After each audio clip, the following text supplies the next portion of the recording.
Buenas tardes. En esta oportunidad vamos a hacer la capacitación de ergonomía. Vamos a hablar sobre manipulación manual de carga, movimientos repetitivos y posturas forzadas, enfocándonos para las tareas operativas. Sabemos que si desean ir al baño, pueden ir al baño, apaguen sus celulares. Esta capacitación va a tener una duración aproximada de 1 hora, un poco menos. ¿Cuál es el objetivo de la capacitación en ergonomía respecto a manipulación manual de carga, movimientos repetitivos o posturas forzadas? El primer objetivo es conocer las condiciones laborales que pueden aumentar el riesgo de desarrollar alguna lesión osteomuscular. ¿A qué riesgo me estoy exponiendo en el trabajo? ¿No? ¿Qué riesgos devienen de mis funciones, de mis tareas, de mis actividades que me podrían generar algún tipo de lesión en los músculos, en las articulaciones, en los huesos, etcétera? Osteomuscular. El segundo objetivo va a ser reducir la incidencia y severidad de los disturbios musculoesqueléticos relacionados con el trabajo. En base al conocimiento, a la información que estoy teniendo, voy a poder disminuir la cantidad de veces que me lesiono. Voy a poder disminuir el grado de severidad con el que me puedo lesionar. Y el tercer objetivo es establecer un control de riesgos disergonómicos mediante un programa de ergonomía integrado al sistema de gestión de seguridad y salud en el trabajo de la empresa.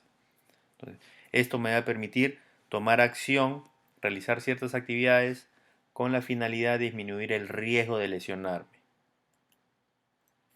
¿Qué es la ergonomía? La ergonomía es un conjunto de conocimientos científicos aplicados para que el trabajo, los sistemas de trabajo, productos y ambientes se adapten a las capacidades y limitaciones físicas y mentales de la persona. ¿Qué quiere decir esto? Que cualquier puesto de trabajo puede adaptarse a cualquier condición física de cada trabajador. Por ejemplo, si yo voy a trabajar sentado, voy a utilizar una silla, un escritorio, una mesa, algún tipo de herramientas. Este puesto, esta silla, esta mesa, estas herramientas me tienen que permitir que yo me pueda colocar en una posición correcta, indiferentemente, indistintamente de mi tamaño, de mi contextura física, de si mido 1 metro, 1,5 metros, 2 metros, si peso 50 kilos o 70 kilos.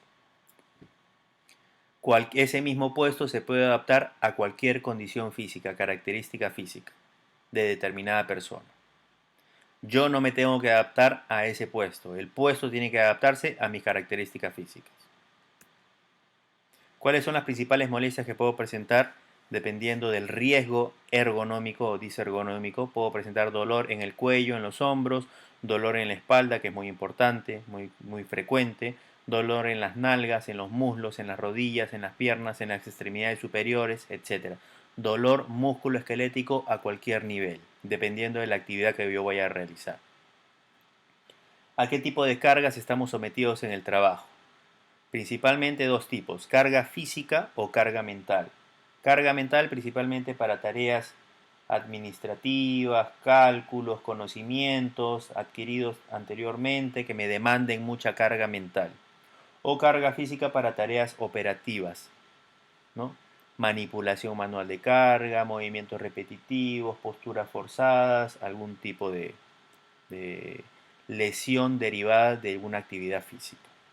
Nos vamos a enfocar en esta oportunidad en la carga física, porque son las tareas operativas de las que devienen nuestras funciones principalmente. Tenemos que conocer nuestra anatomía, principalmente la columna vertebral. En la imagen superior derecha podemos observar una persona parada, erguida, recta. Y vamos a ver, si le tomamos una radiografía de forma lateral, vamos a ver que la columna vertebral tiene ciertas curvaturas. Primero tengo que saber que mi columna vertebral está formada por 7 vértebras cervicales a nivel del cuello, 12 vértebras torácicas o dorsales a nivel del tórax y 5 vértebras lumbares a nivel de la cintura, espalda baja. Luego viene el hueso sacro y coxis. Entre cada vértebra y vértebra tenemos discos intervertebrales que nos sirven como cojines para que nos permita una libre movilidad adecuada entre vértebra y vértebra y evitar una lesión por contacto directo de hueso con hueso. vértebra superior y vértebra inferior. Nos va a permitir la movilidad.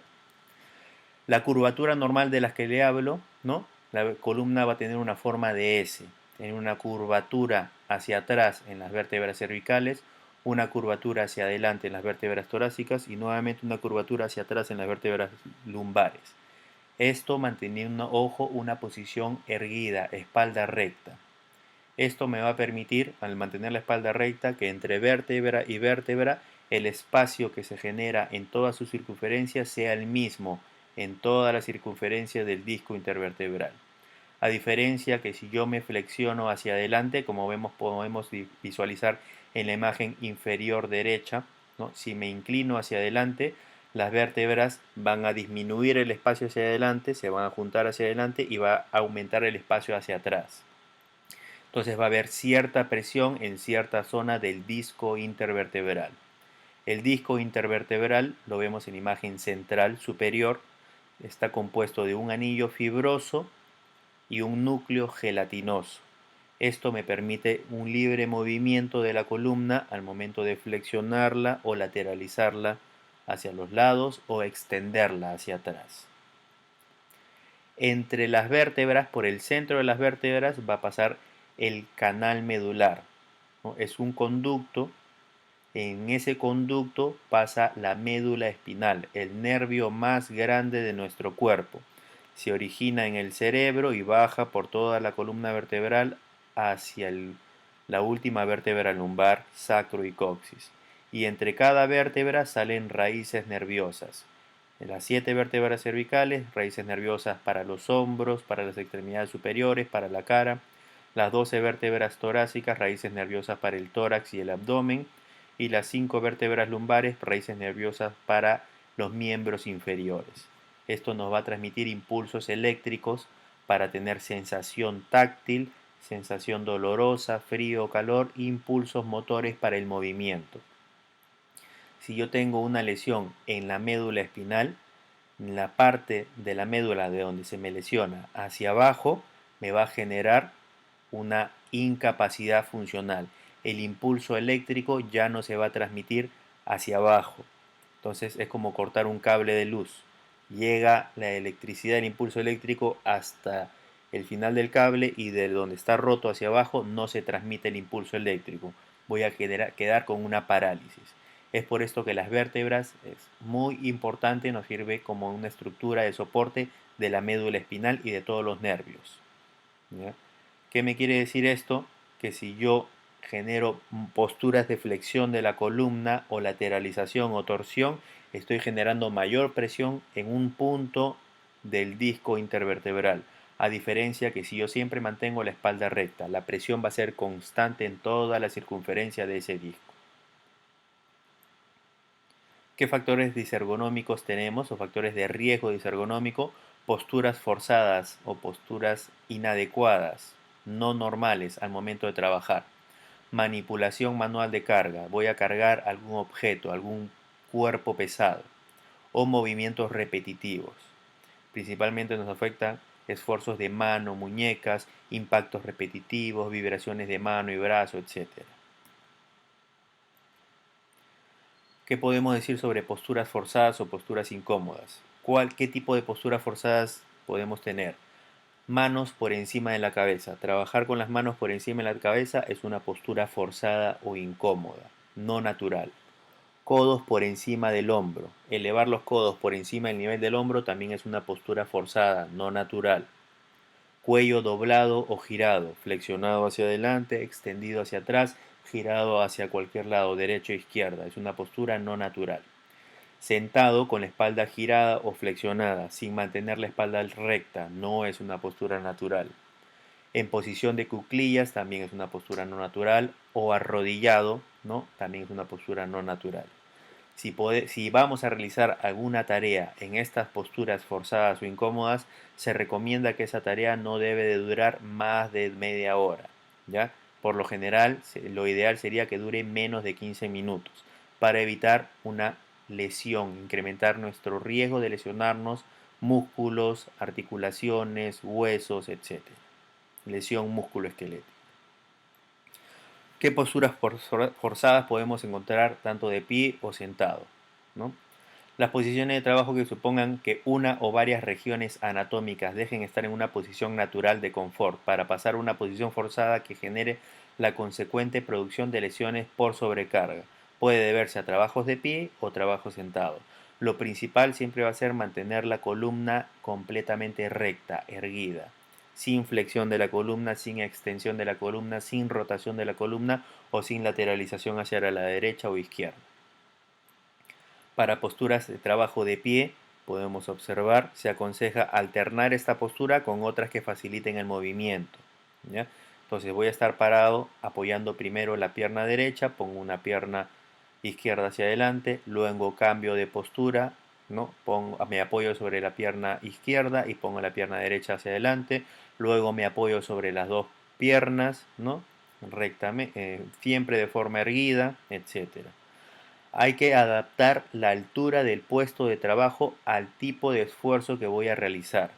Si voy a realizar trabajos de pie que requieran de aplicar mucha fuerza, el plano de la mesa de trabajo tiene que estar por debajo del nivel de mis codos, porque yo de esa forma puedo utilizar todo el peso de mi cuerpo para aplicar esa fuerza. Si voy a realizar tareas manuales, por ejemplo, de ensamblaje de algún artefacto, el plano del nivel de trabajo debe estar al mismo nivel que el plano de mis codos, que la altura de mi codo, porque no me requiere aplicar mucha fuerza. Si voy a realizar trabajos de precisión, donde la vista es lo fundamental, el plano de trabajo, la altura de la mesa de trabajo debe estar por encima del nivel de mis codos, para realizar mayor enfoque al tema visual.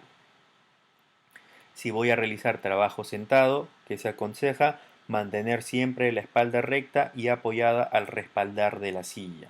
¿Ya? Espalda completamente erguida. Ángulo de 90 grados va a formar mi espalda respecto a mis muslos al momento de estar sentado. Hay que nivelar la mesa a la altura de los codos. Debo de elevar el plano de mi asiento, el nivel de mi asiento, para que con mis hombros relajados mis codos puedan ingresar libremente sobre el escritorio, como vemos en la imagen. Hay que adecuar la altura de la silla al tipo de trabajo. Hay que cambiar de posición y alternar esta con otras posturas, de pie, por ejemplo, ¿no? Entonces, durante el día tengo que realizar diversas actividades, tengo que alternar trabajos en posición sentado, alternando trabajos con posición de pie, para no mantenerme en una misma posición durante más de 2 horas seguidas. Para trabajos de pie, ¿cuáles son las recomendaciones o requisitos mínimos que debemos de cumplir? Hay que evitar que en el desarrollo de estas tareas, estando de pie, se utilice la flexión o torsión del cuerpo combinados, como vemos en la imagen. Ese trabajador está de pie, está flexionando el tronco hacia adelante y está lateralizando, rotando un poco el tronco también hacia la izquierda. Hay que evitar esas posturas. El plano de trabajo entonces para esto debe tener la altura y características de la superficie de trabajo compatible con el tipo de actividad que voy a realizar. Ya sabemos, trabajos que requieren de aplicar mucha fuerza, el plano de trabajo por nivel de la altura, por debajo de la altura y nivel de mis codos. Trabajos manuales de ensamblaje al mismo nivel del codo y tareas de precisión por encima del plano del codo. Trabajo de pie, ya vimos esta imagen, alternar esta postura con otras que faciliten el movimiento, cambiar la posición de los pies y repartir el peso de las cargas, adaptar la altura al puesto de trabajo que voy a realizar dependiendo de la tarea y utilizar un reposapiés portátil o fijo, si es que lo tenemos. Para trabajos sentados, el tiempo efectivo en la entrada de datos en computadoras no debe exceder el plazo máximo de 5 horas. No debo estar más de 5 horas trabajando en una misma postura, ¿no? Ingresando datos, porque me va a generar fatiga tanto física como mental. Las actividades en la entrada de datos tendrán como mínimo una pausa de 10 minutos, ¿no? Por cada 50 minutos de trabajo. ¿Ya? Para evitar esa postura estática que me va a generar el estar en la misma posición sentado por mucho tiempo. El mobiliario debe estar diseñado adaptado para esta postura, de preferencia que sean regulables en altura. Las características de la silla entonces tienen que ser regulable en altura para yo poder adaptar, mi trabajo de acuerdo a la actividad que voy a realizar, el plano de trabajo. Entonces, la silla debe permitir libertad de movimientos, la altura del asiento de la silla debe ser regulable para las distintas tipologías o características físicas de las personas, no todos tenemos la misma talla ni contextura física. En trabajos administrativos, la silla debe tener al menos 5 puntos de apoyo, 5 ruedas, para proporcionar una estabilidad adecuada, para no perder la estabilidad. Tenemos la imagen de la posición sentado ideal. Espalda completamente erguida, apoyada sobre el respaldar, ángulo de 90 grados se forma en mi cadera, en mi espalda respecto al muslo, ángulo también de 90 grados como mínimo mis muslos respecto a mis piernas, ¿ah? El ángulo se genera en la rodilla. Debo de elevar el nivel de la silla para que con mis hombros relajados, caídos, flexionando mis codos, pueda ingresar libremente sobre el plano del escritorio. Si voy a utilizar un monitor, una pantalla, el borde superior de esa pantalla debe estar al mismo nivel que el plano de mis ojos, ¿ya? Tal y como vemos en esa imagen, para evitar un riesgo incrementado de lesión musculoesquelética. Si voy a levantar peso, primero debo de tener las siguientes eh, condiciones previas.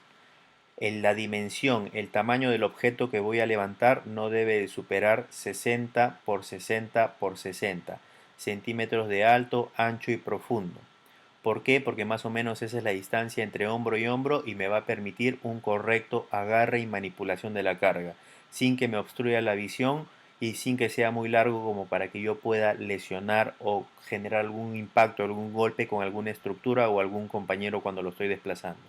Si supera esas dimensiones, debe ser manipulado por 2 personas, uno en cada extremo para evitar accidentes, por más que sea el peso menor al permitido. ¿Cuál es el peso máximo que yo puedo manipular? Para varones, el peso máximo que una persona puede levantar es de 25 kilos. Para mujeres, el peso máximo que pueden levantar ella misma por ella sola es de 15 kilos. Entonces ya sabemos las dimensiones, 60 por 60 por 60 centímetros, alto, ancho y profundo, y límite de peso máximo. No debe levantar una sola persona, un solo varón, más de 25 kilos, una sola dama, más de 15 kilos.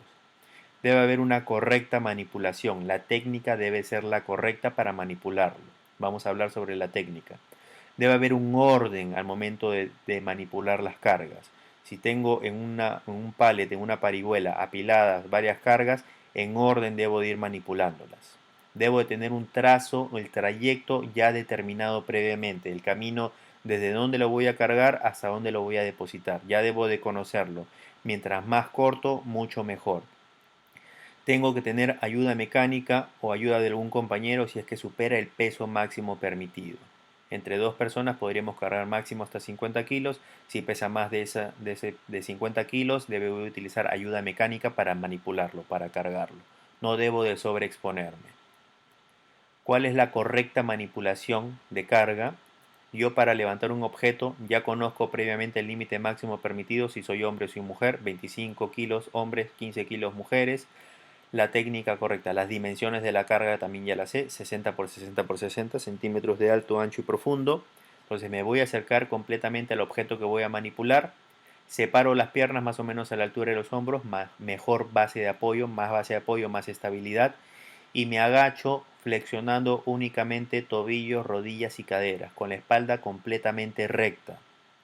Agarro la carga y me impulso hacia arriba, utilizando los músculos de las piernas como único esfuerzo. Mi espalda siempre se mantiene completamente recta, erguida, al momento de levantar el objeto y al momento de dejarlo. Mi espalda siempre debe estar completamente recta. Nunca debo hacer movimientos de rotación del tronco, flexión de la columna, rotación de la columna hacia la derecha o la izquierda. Si quiero girar hacia algún lado con las piernas, giro a esa dirección. Mi espalda siempre se va a mantener recta, erguida. Nunca debo de separar el objeto de mi cuerpo. Lo he levantado, lo mantengo a la altura de mi cintura con mis brazos estirados, menos esfuerzo, y no lo separo de mi cuerpo. Todo objeto tiene un centro de gravedad y nosotros tenemos otro centro de gravedad. Si lo separamos, generamos inestabilidad y voy a flexionar o torcer mi columna. Nunca debo de elevar el objeto por encima de mis hombros. De la misma forma que lo he cargado, de esa misma forma debo de depositarlo, dejarlo. Con la espalda completamente recta, contraigo los músculos abdominales y me agacho flexionando únicamente tobillos, rodillas y caderas para depositar o para dejar ese objeto. Si el objeto supera las dimensiones de 60 por 60 por 60, entre dos personas, uno a cada extremo, movimientos sincronizados, ordenados y seguros. Si voy a levantar un objeto que tiene asas, de preferencia con ambos brazos, al centro, para evitar lateralización del tronco por el peso del objeto. Es mucho mejor empujar un objeto que arrastrarlo, jalarlo. Entonces, si tengo la posibilidad de colocarlo sobre una carreta, una carretilla, un objeto con una traspaleta, un objeto con ruedas, es mucho mejor empujar esa carga que jalarla, arrastrarla. Tengo que tener una correcta manipulación del objeto. Debo de agarrar. Si tiene asas, es mucho más fácil agarrar el objeto. De no tener asas, debo de inclinarlo hacia un lado para colocar los dedos y luego de la otra mano y poder agarrarlo completamente. ¿Ya? Puedo utilizar la técnica de apoyar una rodilla sobre el suelo y mantener la otra rodilla en alto, siempre y cuando ese bulto sea una bolsa, un saco, por ejemplo, un saco de cemento o una bolsa de arena. Entonces, mi técnica, una rodilla la tengo apoyada en el suelo y la otra la tengo elevada, ¿no? Como vemos en la imagen superior izquierda. Con la rodilla que tengo apoyada en el suelo, agarro el saco, la bolsa, ¿no? Porque cambia su forma y la voy elevando. Esa rodilla en el suelo me sirve a manera de rampa el muslo para elevar el saco. Luego lo coloco sobre la otra rodilla que está elevada a manera de base. Agarro de forma correcta el saco ahora que lo tengo apoyado en mi rodilla con las dos manos y me levanto, me elevo únicamente haciendo el esfuerzo con los miembros inferiores. El impulso, la fuerza recae en los miembros inferiores. Siempre mantengo mi espalda completamente recta, erguida. ¿Ya? Esa es una técnica para cargar sacos o bolsas que cambian su forma. Si son cajas, de preferencia flexionando únicamente ambos tobillos, rodillas y caderas. No apoyar ninguna rodilla en el suelo. Apoyamos la rodilla en el suelo cuando son objetos, bultos que cambian su forma. Por ejemplo, sacos de cemento o bolsas con algún contenido arenoso. Ya sabemos que al descargar un objeto, agarrarlo con firmeza, mantenerlo lo más cerca posible del cuerpo, además mantener la espalda siempre recta, contraer el abdomen, doblar únicamente rodillas, tobillos y caderas. Siempre que sea posible, coloco las cargas más pesadas a un nivel más alto que el nivel del piso. Esto para almacenar objetos. Si estoy utilizando algún almacén, tengo que almacenar algún objeto. Los objetos más pesados los voy a colocar en el estante en el que mientras yo me encuentre parado puedo colocarlo. Tengo que evitar movimientos de agacharme o de elevar las extremidades. Cuando son los objetos más pesados, parado, ya simplemente parado, debo de colocar ese objeto en esa zona. Los objetos menos pesados ya me puedo agachar para colocarlo pegado al suelo o ya puedo elevar mis brazos para colocarlo por encima del nivel de mis hombros. Entonces, levantamiento manual de carga, siempre pies separados, mayor base de apoyo, acercarse lo más posible al suelo con las rodillas dobladas, tobillos y caderas, mantener la espalda siempre recta, pegarnos la carga bien al cuerpo, no levantar la carga por sobre los hombros, si se empuja, hacerlo en el mismo sentido del movimiento. Al momento de elevarnos, la espalda completamente recta, el esfuerzo únicamente recae en los miembros inferiores. Recordar eso siempre. Espalda siempre recta para levantarlo y para dejarlo. Ese es el único mecanismo para proteger nuestra columna. Para tareas que requieran de movimiento repetitivo, ¿no? Movimientos repetitivos son movimientos continuos mantenidos durante un trabajo que implica la acción conjunta de músculos, huesos y articulaciones y nervios de alguna parte del cuerpo, por lo general miembros superiores, y provoca en esta misma zona fatiga muscular, sobrecarga, dolor y por último lesión. ¿Por qué motivo? Por ese movimiento constante y repetitivo durante todo el turno de trabajo. Tiene que tener estas características. Un movimiento repetitivo se considera aquel que se repite el ciclo más de 4 veces en un minuto por más de 2 horas continuas. y por lo general implica cuellos, hombros, codos, muñecas y manos. Acá tenemos un cuadro que nos indica movimientos repetitivos de extremidades superiores. ¿Qué tipo de movimiento? Por ejemplo, flexión, extensión o esfuerzo forzado y repetido de la muñeca. Estoy flexionando, extendiendo la muñeca constantemente. ¿Qué tareas me pueden generar este tipo de movimientos? Teclear, remachar, martillar, atornillar, trabajar en prensas, usar alicates, tender cables, enladrillar, pulir, afilar, abrillantar, lijar, etc.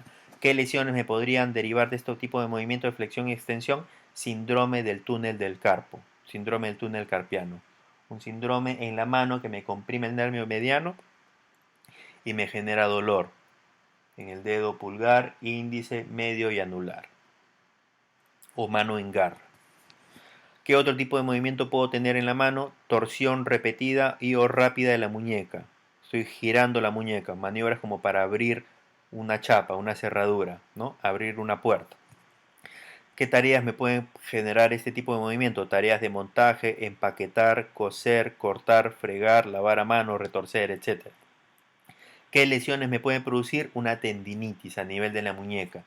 ¿Qué es lo que más afecta ahí? El movimiento de rotación continua genera una fatiga del músculo. El músculo tiene un tendón que se inserta en el hueso. Ese tendón es el que se inflama. ¿Qué otro movimiento repetitivo puedo producir? Presión con la palma o con los dedos, ¿no? Presión, agarrar con una pinza, presionar la palma, agarrar un desarmador con fuerza, etc. ¿Qué tareas me pueden producir esto? Cajeros, carpinteros, cocineros, matariles, que son carniceros, etc. ¿Qué lesiones me puede producir este tipo de movimientos? Tenosinovitis, inflamación del tendón y de la cápsula articular por la fuerza que tengo que requerir para esa tarea. Entonces, ¿cuáles son los factores de riesgo? ¿No? Los factores de riesgo que hay que considerar en movimientos repetitivos son el mantenimiento de una postura forzada de muñeca o de hombro, postura forzada de muñeca, flexión de la muñeca, extensión de la muñeca, rotación de la muñeca, lateralización de la muñeca, postura forzada de hombros, elevación del codo por encima del hombro, separación de los codos del tórax con posturas forzadas de hombro, la aplicación de una fuerza manual excesiva, presión, agarrar un desarmador, a utilizar demasiada fuerza al momento de hacer presión con la palma y los dedos, ciclos de trabajo muy repetidos que dan lugar a movimientos rápidos de pequeños grupos musculares y tiempos de descanso insuficientes. Estoy trabajando haciendo movimientos repetitivos de muñeca, extremidades superiores por más de 2 horas continuas, no hago ninguna pausa activa, puede incrementar el riesgo de lesionarme. Lesión musculoesquelética. Entonces, ¿cuáles son las recomendaciones? Si la situación de la tarea se estima prolongada, se extiende más allá de las 2 horas, se recomienda establecer pausas cada cierto tiempo, facilitando a los trabajadores la rotación de las tareas, ¿no? Entonces, se deberá tener en cuenta la evolución de la técnica con el fin de adquirir equipos que minimicen los movimientos repetitivos de las tareas que conllevan el desempeño del puesto determinado. Por ejemplo, si tengo que utilizar un desarmador manual, voy a cambiar ese desarmador manual por un desarmador neumático. Apretando un gatillo, aplicando una suave presión, se activa este desarmador y genero menos fuerza de mi muñeca y evito el movimiento de rotación continua y de presión, ¿no? Otro tipo de recomendación sobre las pausas activas. Nunca debo de realizar una tarea que me dure más de 2 horas continuas sin antes hacer una pausa activa. Una pausa de 10 minutos como mínimo para hacer ejercicio de estiramiento y relajación de todos los músculos del cuerpo, desde la cabeza, pasándolo por los miembros superiores, tórax, columna, hasta miembros inferiores. Si la tarea requiere demasiado esfuerzo, me fatigo demasiado, entonces la pausa activa la voy a hacer 10 minutos por cada hora de trabajo. Acá tenemos imágenes de ciertas tareas que podemos realizar en el trabajo que requieren de esfuerzo físico y por ende me pueden lesionar algún tipo de músculo, algún tipo de hueso, algún tipo de articulación, extremidades superiores, inferiores, columna, etc. ¿No? Tareas que aplican fuerza con el desarmador, utilizar un taladro, utilizar una herramienta, un alicate, movimientos repetitivos, manipulación manual de carga, etc. ¿No? Entonces, la postura al momento de trabajar es muy importante. Debo de mantener siempre mi espalda completamente recta, erguida, ¿no? Ahí vemos varias posturas incorrectas, ¿no? Metiendo el poto, ¿no? en la columna lumbar, ahí es la que sufre. Sacando también la cola, la columna lumbar es la que sufre. Encogiendo los hombros, la columna cervical y torácica es la que sufre. Bajando la cabeza, flexionando mucho el cuello, la columna cervical es la que sufre. Siempre debemos de mantener una postura recta, erguida, para evitar ese tipo de lesión a nivel nervioso. Las vértebras me van a comprimir las raíces nerviosas por donde se está disminuyendo el espacio entre vértebra y vértebra y me genera compresión de ese nervio, inflamación de ese nervio y despierta el dolor. Siempre mantener la espalda recta para evitar ese tipo de lesiones. Sentado o de pie, espalda completamente recta. ¿Qué enfermedades musculoesqueléticas relacionadas al trabajo puedo tener? Cervicalgias, dolor a nivel del cuello, de la columna cervical. ¿Por qué? Por tener el cuello flexionado hacia adelante, muy extendido o el cuello rotado. ¿Qué me va a despertar? Dolor a nivel del músculo trapecio, a nivel de los músculos cervicales. Músculo trapecio se llama así por la forma en que tiene, se inserta en el cráneo y va por toda la espalda, hacia los hombros, se inserta en la columna torácica, en forma de trapecio, un rombo. Puedo despertar un tipo de dolor en la zona de ese músculo, ya el músculo trapecio, una cervicalgia. Ese dolor se me puede irradiar hasta la cabeza porque en la cabeza es donde se inserta el músculo trapecio. Siempre mantener la columna, en este caso cervical, completamente recta. Otro tipo de enfermedad musculoesquelética, dolor lumbar, dolor en la espalda baja, en la cintura, a nivel de los riñones, por mantener una columna flexionada o lateralizada o por manipular el peso, carga de forma incorrecta, con la técnica incorrecta, flexionando la columna en vez de mantener la columna recta. Puedo inflamar los nervios a nivel lumbar, de las vértebras lumbares. Este dolor se puede irradiar hacia los miembros inferiores, si es que afecta el nervio ciático, que sale a nivel de L5, lumbar 5 y el S1, primer sacro. ¿Ya? Se inflama el nervio ciático y me genera una lumbociatalgia, un dolor a nivel de la columna, de la cintura, de la zona lumbar, donde están los riñones, y me irradia hacia un miembro inferior.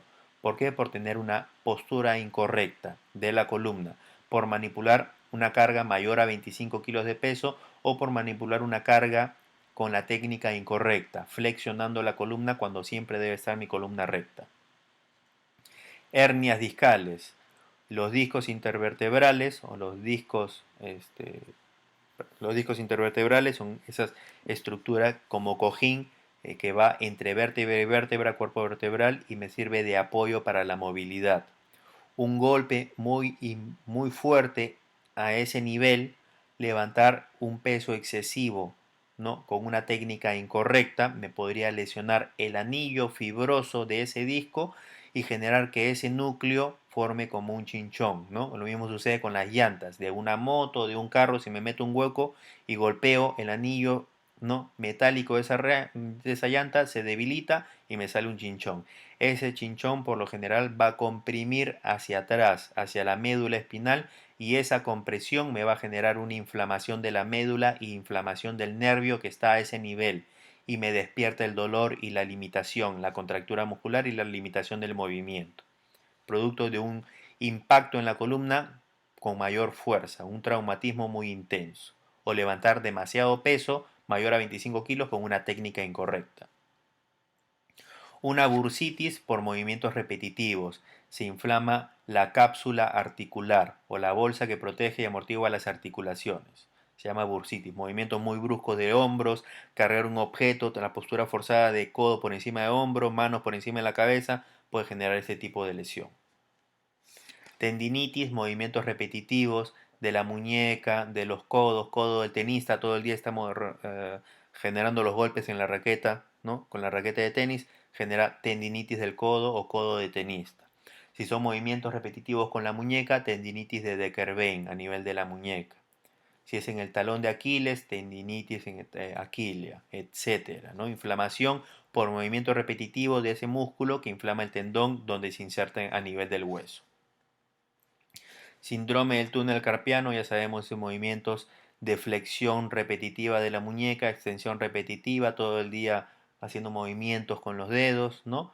Puede inflamar el ligamento carpiano, ¿no? Que se encuentra a nivel de la palma de la mano y a través de ese ligamento pasan los tendones flexores de los dedos y del puño, el que me genera que yo haga puño y flexione la muñeca, ¿no? Por ese movimiento repetitivo puedo inflamar ese músculo, inflamar esos tendones, los tendones se inflaman, aumentan su tamaño y comprimen el nervio mediano que pasa por ahí.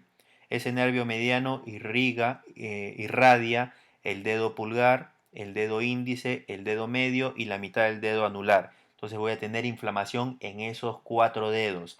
Mano en garra, tensión, disminución de la fuerza, se me caen los objetos, me duele al momento de dormir, me despierto con dolor, etc. ¿Por qué? Porque he hecho movimientos repetitivos de flexión y rotación de la mano. Luxaciones, desgarros y esguinces producto de un impacto, ¿no?, muy fuerte en una articulación. Cargar un peso muy pesado, un objeto muy pesado o un golpe, un traumatismo, una caída sobre esa articulación puede generar que se luxe, que se salga la cavidad articular. Algún desgarro muscular, ¿no?, o un esguince, ¿no? Me doblé el tobillo, me doblé la muñeca, no se me rompió el hueso, pero se me inflamaron los ligamentos, ¿no?, por un mal movimiento. La faja lumbar no es un elemento de protección personal para manipulación manual de carga. No se debe de utilizar faja lumbar para cargar peso. La única recomendación para utilizar faja lumbar es que si yo he tenido un golpe, un traumatismo a nivel de la columna y me lo ha indicado un médico, como para que mientras me recupero, luego de mi recuperación me debo de retirar esa faja lumbar y nunca más la debo de utilizar. No me protege la columna para manipular peso. Está prohibido utilizar faja lumbar. El Ministerio de Trabajo a través de la SUNAFIL multa a las empresas que le entregan faja lumbar a sus trabajadores para manipular peso. No debe de utilizarse. Por el contrario, hay estudios en Estados Unidos, el Instituto Nacional de Seguridad y Salud en el Trabajo, sus siglas en inglés es NIOSH, donde nos demuestra que utilizar una faja lumbar puede incrementar la gravedad o severidad de la lesión. Me puede traer otras enfermedades adicionales como elevación de la presión arterial porque todo el día estoy con una faja que me comprime el abdomen. Me puede también traer problemas dermatológicos porque esa faja que me comprime el abdomen me incrementa la humedad, la sudoración y me puede generar problemas en la piel, tipo micosis, etc.